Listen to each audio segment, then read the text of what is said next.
भाई थे, उसकी तबीयत खराब हो गई तो उसने अपने तीनों भाइयों को अपने पास बुलवाया और अपने एक भाई से कहा कि भाई मेरी तबीयत खराब है, आप जानते हैं कि मेरी तबीयत कितनी खराब है। अब मुझे ऐसा लगता है कि मैं कुछ दिनों का मेहमान हूँ, तो आप इस हालत में मेरी क्या मदद कर सकते हैं, आप मेरा क्या साथ दे सकते हैं। तो उस भाई ने कहा कि भाई जब तक आप इस दुनिया के अंदर हैं और जितने दिन भी आप इस दुनिया के अंदर हैं मैं आपका साथ दूंगा, लेकिन जैसे ही आप इस दुनिया से चले जाएंगे, आपका इंतकाल हो जाएगा, तो मैं फौरन दूसरे भाइयों के पास चला जाऊंगा, मैं आपके पास नहीं रुकूंगा। तो अब उस आदमी ने अपने दूसरे भाई को बुलाया और उससे पूछा कि भाई मेरी तबीयत खराब है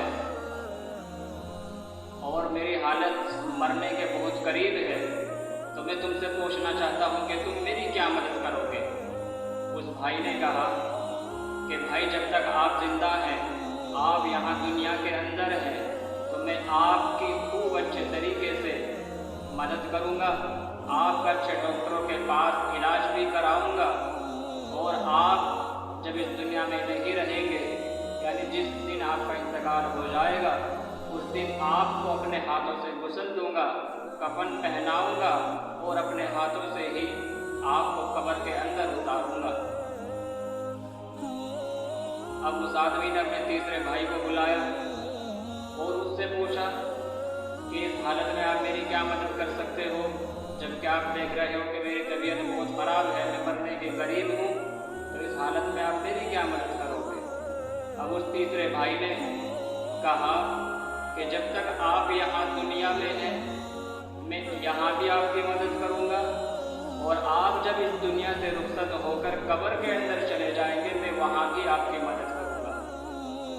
जब कोई चीज़ आपको तकलीफ पहुँचाने की कोशिश करेगी, कोई मुसीबत आपके पास आएगी, मैं उस वक्त भी उस परेशानी से, उस मुसीबत से आपको बचाऊँगा और अल्लाह से आपकी सिफारिश करूँगा। मेरे भाइयों, क्या आप जानते हो कि वो तीन भाई कौन थे। सबसे पहले जिस भाई को उसने बुलाया और पूछा था, तो वो उसका भाई था माल। जब तक इंसान दुनिया के अंदर रहता है तो वो इंसान के साथ रहता है, और जैसे ही इंतकाल होता है तो फौरन दूसरों के कब्जे में चला जाता है। दूसरा भाई था उसके रिश्तेदार। जब तक इंसान यहाँ है तो उसकी देखभाल करते हैं, उसका इलाज कराते हैं और कफन दफन का इंतज़ाम करते हैं और कब्र में अकेला छोड़कर वापस आ जाते हैं। और तीसरा भाई था नेक अमाल, जो इंसान का दुनिया में भी साथ देता है और कब्र के अंदर भी साथ देता है।